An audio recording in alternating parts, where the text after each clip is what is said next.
Welcome to the Currents of Public Health webinar series presented by the School of Public Health at Georgia State University. My name is Brian Greer and I'm the Director of Development for the School of Public Health. The goal of this series is to explore relevant public health topics with members of our community. Today's topic is cardiometabolic diseases in African Americans. Paradigm shift in epidemiological methods could contribute greatly to our understanding. Our guest is Dr. Ike Okosun, who is a professor of epidemiology and biostatistics in the Department of Population Health Sciences in the School of Public Health. Dr. Okosun earned his BS in bacteriology at North Dakota State University, his MS in microbiology at Alabama A&M University, his MPH in biostatistics and epidemiology at the University of Oklahoma, and his PhD in epidemiology at the University of Pittsburgh. His research focuses on investigating the epidemiology of metabolic syndrome, including obesity, diabetes, hypertension, and dyslipidemia, in populations of African origin. He is a member of many scientific organizations and editorial boards. He is a fellow of the Royal Society of Public Health, the Obesity Society, and a member of the board of the American College of Epidemiology. Today's webinar will be guided by three general questions. What are you doing? Why is it important? And how can we get involved? A quick note, if you have a question at any time, please feel free to type it into the Q&A box and we will try our best to answer. So with that, let's begin. Dr. Okosun, welcome to the webinar. Please tell us about your research. What are you doing and why is it so important? Thank you, Brian.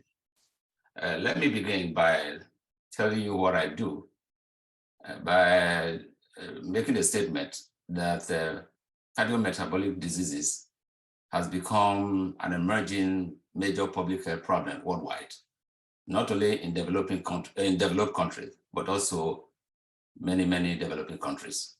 Traditionally, infectious diseases were the major interest in many developing countries. As countries are beginning to attain Western lifestyle, doing the same thing we do in many parts of the developing world, non-communicable disease or cardiometabolic diseases have become a major factor to be reckoned with in terms of cost, in terms of risk associated with them, and of course, in terms of economics. And of course, we can measure these things in terms of prevalence and incidence that are generally going up. But having said that, there's nothing new about the fact that minority population, particularly populations like African American, the Indians and the natives, are generally at a higher propensity for having this condition. And a lot have been written over the years. For example, if you look at this, what I'm presenting here, the two most important ailments that I like to deal with are hypertension and diabetes. As you can see from here, there's no argument that is more prevalent in blacks compared to white. If you look at diabetes, it's the same thing. It is no longer relegated to developed world, as people will want you to say, because it's becoming a major problem worldwide.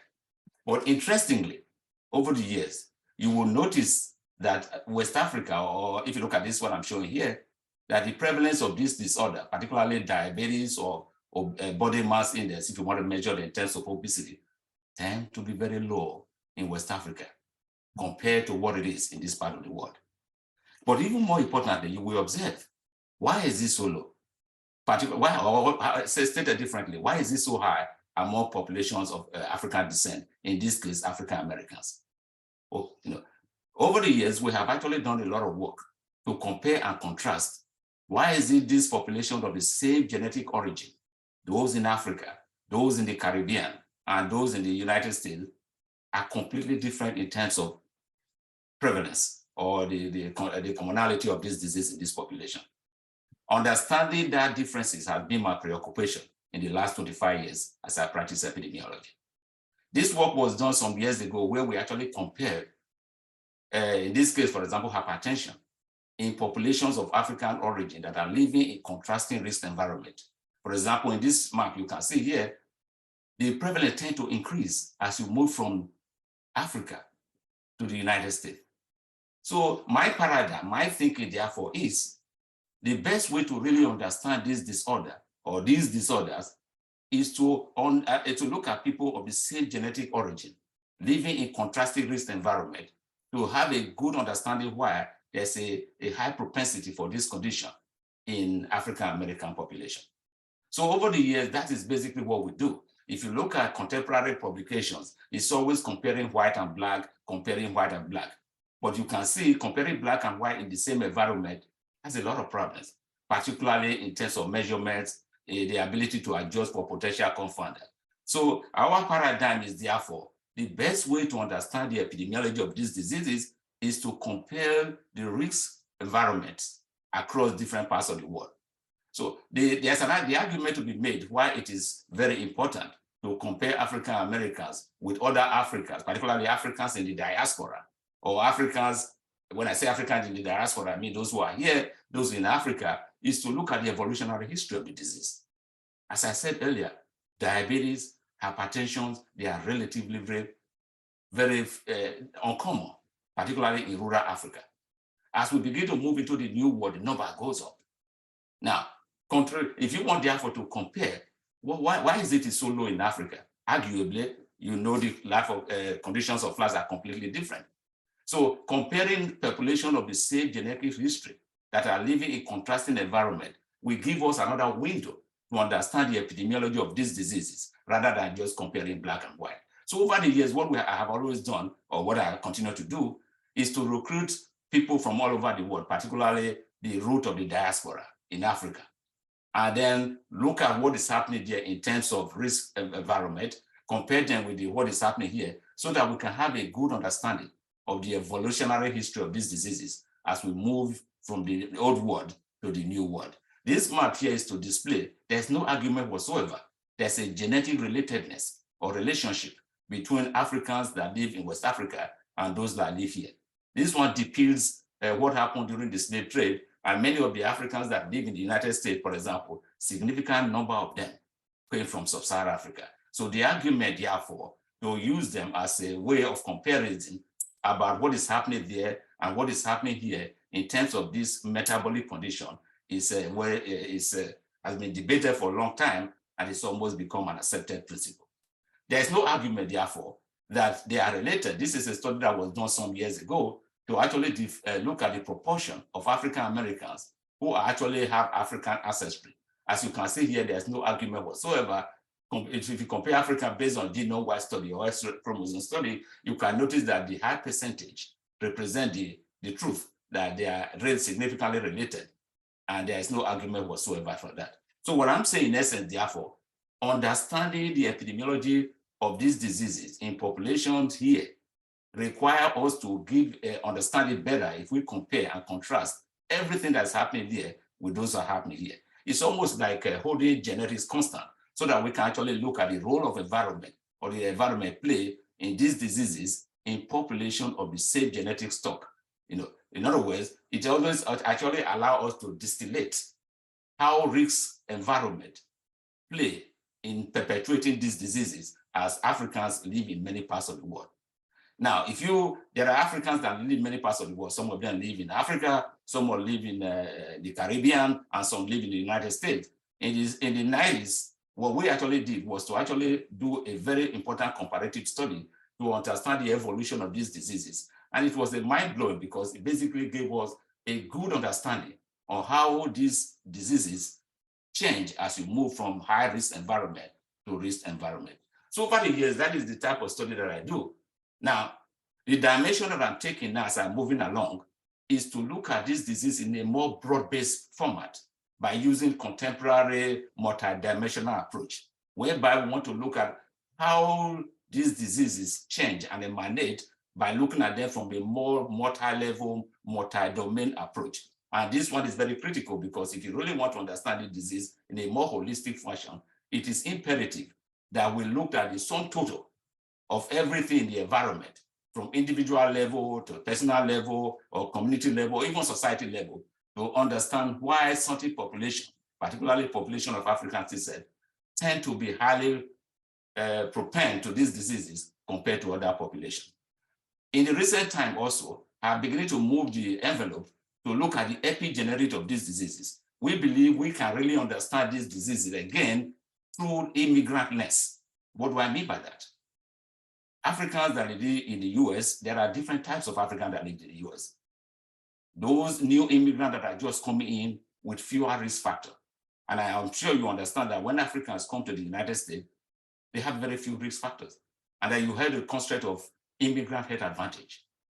As they begin to live here for years, they begin to acquire the risk, and sometimes they actually beat those people who have been here for the longest. So to understand the evolution of this disease, I'm beginning to think about a more appropriate or a different way of actually looking at this disease is to look at how the genetics of this disease through DNA methylation to see how long stay in the United States by acquiring the culture, by acquiring the behavior, and then of course nutritional habits, how it actually changed the profile of this disease over a long period of time.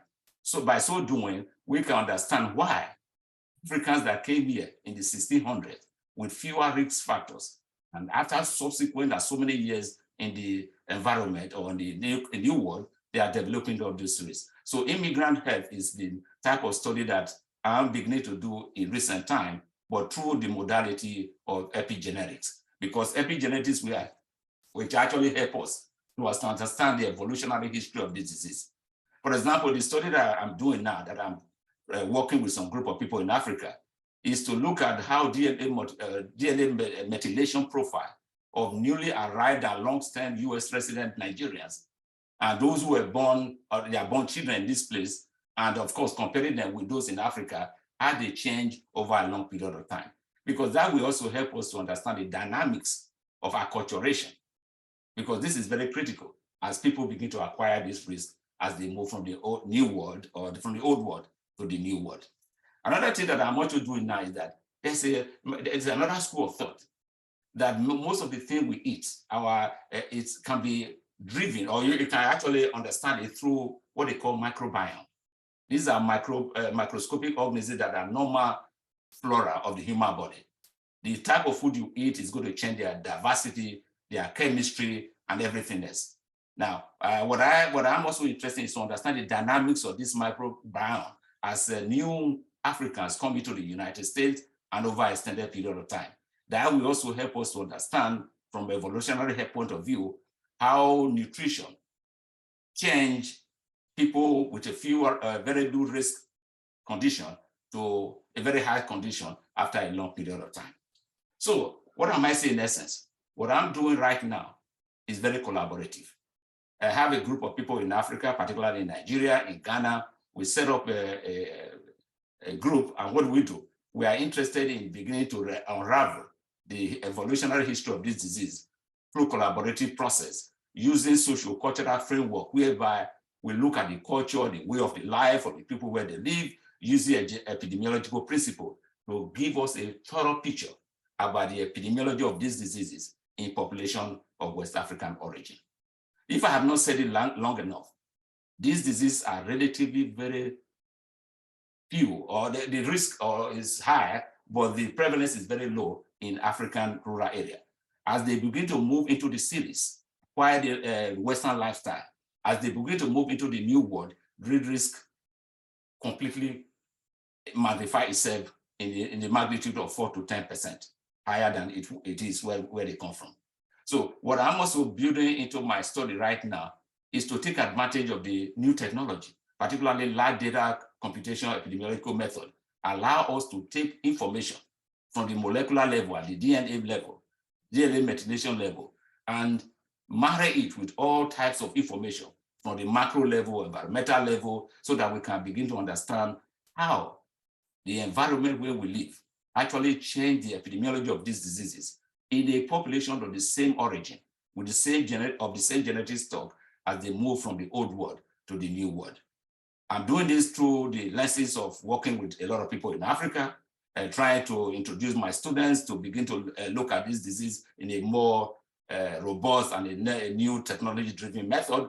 And we are enjoying it. And hopefully, by using these new technologies and new epidemiological method, we can open another can of worms to allow us to understand the epidemiology of this disease in a more robust, in a non-traditional approach. Now, the importance of DNA methylation cannot be overemphasized, because the malleability of DNA allow us to understand, particularly for new immigrants, it will help us to understand issues related to developing intervention, because nutritional factors and behavioral factors are amenable to intervention and they have implications also in DNA methylation. So in a nutshell, that's what we do, and that's what we continue to do, because we believe through this new way of thinking, we can improve our understanding while certain populations have a high risk, particularly when they move into the new world. And I welcome a lot of questions, and this is what we do on a daily basis. Thank you. Yeah, well, thank you. Thank you for that presentation. So I'm just curious, as far as our community and for the people listening today or who might find this at a later date, do you have ways in which they can get involved with your research? Indeed. As I said, we form a consortium of investigators in Nigeria, in Ghana, and then in St. Lucia. This thing was formed prior to the COVID, and then we were moving very quickly. But since the COVID, we kind of slowed down. But we are working together, and anybody that's interested in joining us, we welcome it, particularly students who wants to take advantage of this new technology, epigenetics, immigrant health, and all those type of things. Yes. Great. So you mentioned this in your presentation, but I was wondering if you could elaborate a little bit more on the impacts of environmental factors within your research. Can you give some examples on things that you're seeing as far as that goes? Oh, the environment is everything. We look at the environment from a very broad, elaborate method. We look at in utero environment. We look at the environment in the traditional way, in terms of a nutritional environment, physical activity. For example, we measure them. We measure all types of weathering issues. For example, we look at what we call allostatic load. We look at all issues related to the environment, and we measure them. We need to interlace this one into the DNA so that we can begin to have a more precise information. But oftentimes, many of these environmental factors are very imprecise in terms of measurements. So we are constantly learning every day so that we can build a more way to quantify environment. Because environment in different risk areas, for example, in Africa and the US, they are completely different. Environment is very broad. It can even include the political environment. It can involve the traditional environment of looking at the issue related to the, what we normally measure, things like even nutrition. So we want to move beyond that. So constantly we are looking at a way to develop instruments to quantify environment that is usable, that is we can use to compare. So it's very difficult to measure. But more importantly, we are interested in the in utero environment, because a maternal environment is also very critical as risks begin to change over time. Yes. And I assume you're familiar with the concept of weathering, and I'm wondering if that's essentially what we're seeing in your research, as far as just as people come to the U.S. or come to the Western world and they impact all these environmental factors, and that's why we're seeing this higher risk and higher prevalence. I will not rule it out, because the weathering hypothesis has been propounded for quite a long time. It says that chronic exposure social and economic disadvantage leads to accelerated decline in physical health outcome. And this could explain the many of the things we are saying. So I'm not surprised with the new thinking about the environment, and with the new thinking about global warming, the implication for all these things in terms of wear and tear, and development of inflammation, and the subsequent result in many of these current conditions can never be ruled out at all. But that's a very wonderful fertile ground for particularly students who are interested in understanding these issues. Thank you for clarifying that. I appreciate that. So do you have an example of an intervention that resulted from your research? Oh, yes. Well, for example, not too long ago, we actually did very interesting intervention. Within my research, we're also interested in diabetes prevention program, hypertension prevention program. For example, not too long ago, we actually worked with a group of churches in Macon, Georgia, and then some churches in Farmington in Connecticut, whereby we use church as our avenue for intervention. What type of interventions are we talking about here? Many of these diseases that I'm talking about, obesity, diabetes, hypertension, they can be controlled very easily. And behavioral transformation is critical for their control. So we have used intervention of coaching, teaching people the type of nutrition, how to get them engaged in the physical activity, avoidance of smoking, and we have actually used them to improve their life in terms of decreased risk for metabolic conditions like diabetes and hypertension. The intervention that we use is not new. It has actually been propounded under the auspices of what they call DPP, which stands for Diabetes Prevention Program. They have been done using all types of modalities. Some have used the churches, some have used even the barbers, anything that can sell the message. So the beauty of the intervention is that many of the things that are required are not different from what we do every day, because its behaviors tend to wane over time. It is critical that you understand the template, the people you are dealing with, the area where you are, so that you can actually develop the intervention. But to answer your question, yes, we have done all types of interventions. Some of them are using the what we call proof of principle. Those are interventions that have been discovered, have been shown to work, and they can make a lot of changes as we move forward. Yes. So have you seen any technological advances helping your research? Oh, there's no better time to begin to think about technology, particularly in Africa, for example.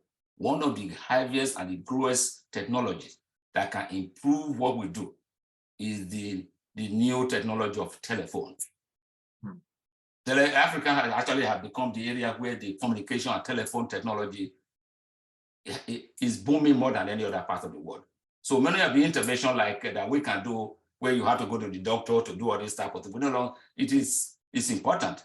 But for the purpose of research, MHEAD, for example, because of the ubiquity of telephone, we can use MHEAD now to do all types of intervention that I listed a few minutes ago. So the new thing in town or in that part of the world, including here, is to take advantage of the innovation in communication, take advantage of the innovation in this ubiquity of telephone that everybody has to be able to institute innovation. And if we do a good job, I can almost tell you without equivocation, many of these prevalence and issues that we are talking about will begin to come down over time. Excellent. So my next question is about trust. I know that you're working in a lot of places that might have some distrust, especially if there's outside researchers or Western researchers conducting the work. How do you go about establishing trust in these communities? Well, the issue of trust has been an issue for public health for a long, long time. Particularly here, you will see during the COVID, for example, there were communications from everywhere. But even more importantly, because of the historical issues, people in the community tend to distrust scientists. Not only here, if you go to Africa, some people actually don't show up for vaccination because there's this belief that there's something untoward about government and academic institutions. So what we try to do is to win their trust. How do we do that? We sell the idea and let them be a part of the idea. We don't tell them what to do. We bring them into the picture so that they be a part of what we do. What do we mean by that? If they buy into it, for example, when you are recruiting people, they have to be a part of the recruitment. They can be a part of the board of directors as we begin to do this type of research. When the results come out, you don't just go out and publish in the scientific publications alone. It must be brought to them. When they buy into it, they know the type of people they are working with. The issue of mistrust will not be there at all. But I would say that mistrust, as I said earlier, is nothing new. And the only way to avoid that is to actually come to them in a friendly manner. Let them know they are part of the game, that you are not just coming there to get what you want and run out of there. Yes. And kind of the same kind of follow-up to that. So certain aspects of your research could be controversial in some of these communities, potentially. How do you deal with misinformation or disinformation? Is there a strategy there? Oh, as I said before, telephone and it's ubiquitous. Misinformation has become the bane of the contemporary time. And it's a tough one. So what we try to do is to show evidence. In the Republic, we use the word evidence. If you show people proof that what you are doing makes it has implication in their everyday life, then they will trust you. So information can be used for the greater good, but it can surely be misused. So in my view, it's all about providing evidence. If you don't have it, if they trust you and you provide evidence in terms of examples, in terms of how it affects their life, then you will not have a problem at all. Yeah. And we do have a question from the audience, and I hope I pronounced this correctly, but have you already identified the location of the methylation on the genome that associated with negative outcomes, or are you hoping to identify that during the course of this study? The long-term goal is to be able to identify more specifically those areas that are closely linked to these metabolic conditions. And if we do that, therefore, that would be a game changer. Yeah. So my final question for you is, where do you see your research in the next 3 to 5 years? The evolution of my research is, or in the next 5 years, is to move the envelope. Look for collaborators across the African diaspora. We want to be able to work with institutions in different parts of the world. We also want to bring students into the picture. We need new students that are now very vast in contemporary epidemiological methods. We don't actually teach epigenetics because it's becoming the name in town. We want students to understand too, international work is very important because the world has become a global village. So in the next 5 years, I see my research actually moving rapidly to involve people in Africa, people in the Caribbean, and the people here. So there's so much to be done, and I'm very excited, yes. Well, great. I really appreciate you taking the time to come on today and offer this presentation. And it's fascinating work that you're doing. And I'm excited to hear about the outcomes over the years as you go forward with this research. So thank you again, Dr. Okosun, for presenting today. And thank you all for participating. In closing, the School of Public Health at Georgia State University is one of the most diverse schools of public health in the nation, offering a Bachelor of Science in Public Health, a graduate certificate, a Master of Public Health degree in 6 concentrations, and a PhD degree in 4 public health areas of knowledge. And we offer a Doctor of Public Health degree as well. The faculty and students conduct research on the complex public health challenges facing cities across the globe. Our work is often carried out in partnership with communities, their residents, and community-based organizations committed to health equity. If you'd like more information about our programs or how you can support the school and our work and our students, please visit publichealth.gsu.edu. Thank you again to Dr. Okosun, and thank you all for attending. This is the last Currents of Public Health webinar for the spring, so please join us for our next webinar series this fall. Take care, and we hope to see you again.